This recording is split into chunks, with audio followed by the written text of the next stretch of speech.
तो हेलो मेरे प्यारे दोस्तों, welcome back my YouTube channel centre. कैसे हैं आप लोग? आई होप कि बहुत ही अच्छे होंगे। और काफ़ी ज़्यादा करीब आ गया आप लोग का एग्ज़ाम भी। और फर्स्ट आपको एग्ज़ाम था 10th क्लास का, हिंदी का एग्ज़ाम था, ठीक है। तो उसी बेस पे एग्ज़ाम के बेस पे रिलेटेड उससे क्वेश्चन इंपॉर्टेंट लाए हैं, ठीक है, हिंदी का, ठीक है ना। क्योंकि फर्स्ट एग्ज़ाम आप लोग का था हिंदी का था सब्जेक्ट का, ठीक है। इसी पर बेस पर हम बहुत ही इंपॉर्टेंट क्वेश्चन लाए हैं। कुछ क्वेश्चन लाए हैं लेकिन एग्ज़ाम के बेस पर ही लाए हैं, एकदम बहुत जैसे टक्कर सकता है, ओके। तो जैसे कि पढ़ते हैं first of all question, okay. Question first बोल रहा है कि रचना के आधार पर वाक्य के कितने भेद होते हैं। अब वाक्य के भेद पर पूछा है, न कि अब देखो शब्द का भेद पर भी होता है और वाक्य के भेद पर भी होता है। पहले वाक्य बता दें, वाक्य के भेद पर 3 भेद होते हैं। कितने भेद होते हैं?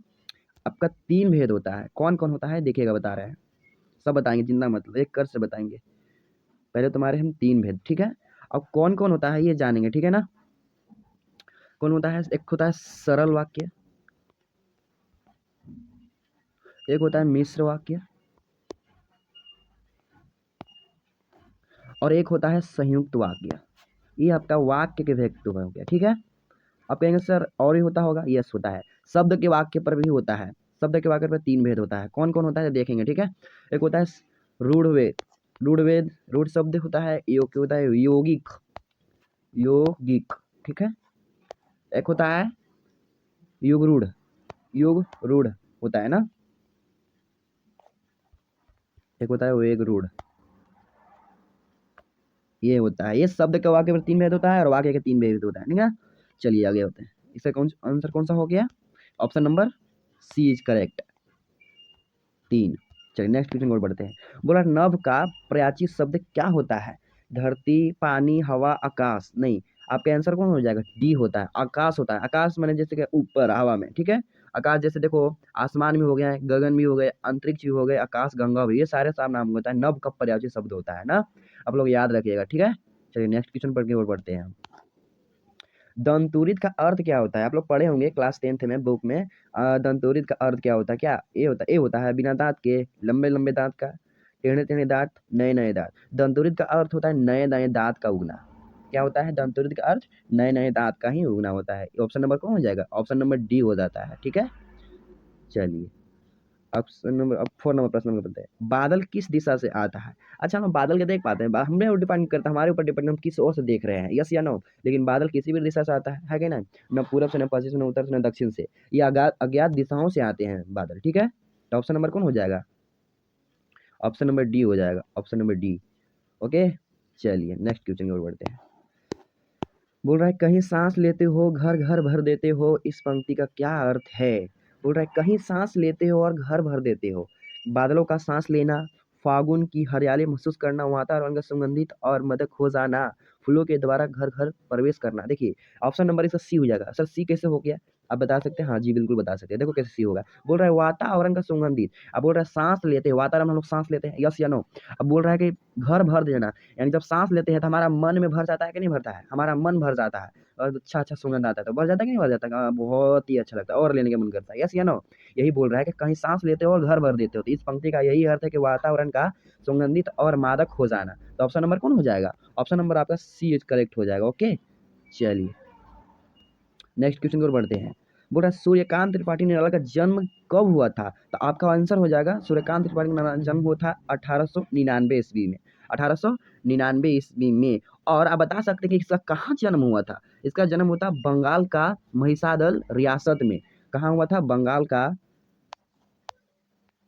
बंगाल का महिसादल। आप लोग सब कुछ जानिए इसके बारे में, महिसादल, सॉरी, महिसादल रियासत जिले में ना, रियासत में। और कौन सी जिले में? तो मेदिनीपुर जिले में पड़ता है। कौन सी जिले में पड़ता है? मेदिनीपुर जिले में पड़ता है, मेदिनी। देखिए हम लोग जान लिए किसका थी जन्म कब हुआ था? 1899 में हुआ था। कहाँ हुआ था? तो बंगाल के महिसादल रियासत में हुआ था। और कौन सी जिले में हुआ था? तो मेदिनीपुर जिले में हुआ था। ये सारे क्वेश्चन पूछ सकते हैं। और भी पूछ सकते हैं क्या? हाँ और भी पूछ सकते हैं सर। मुझसे पूछ सकता है कि सर सूर्यकांत का जन्म मृत्यु कब हुआ था, तो बता सकते हैं। और इसका फिर मृत्यु कहाँ हुआ था ये भी बता सकते हैं, यस बता सकते हैं। देखो क्या बता सकते हैं इसे। इसका मृत्यु हुआ था आपका, इसका मृत्यु हो गया था 15 अक्टूबर, 15 अक्टूबर, 15 अक्टूबर 1961 ईस्वी को हो गया था इनका मृत्यु। कब हुआ गया था? 15 अक्टूबर 1961 ईस्वी का हो गया था। और कहाँ? तो आप लोग जानते होंगे, अभी जा रहे हैं सब प्रयागराज। कहाँ जा रहे हैं आप लोग सब? अभी जा रहे हैं आप लोग सब प्रयागराज। कहाँ जा रहे हैं? घूमने, महाकुंभ जा रहे हैं। तो वहीं पे इनका आए थे और वहीं अंतिम सांस ये लिए गए थे, प्रयागराज ना, ठीक है। यहीं पे ही इनका अंतिम सांस ले लिए थे। 18 कब हुआ था? तो 15 अक्टूबर 1961 ईस्वी में इनका मृत्यु हो गया था, ठीक है। आगे की ओर बढ़ते हैं। तो ऑप्शन नंबर इसका कौन हो गया? आप लोग पता चला? Option number D is correct.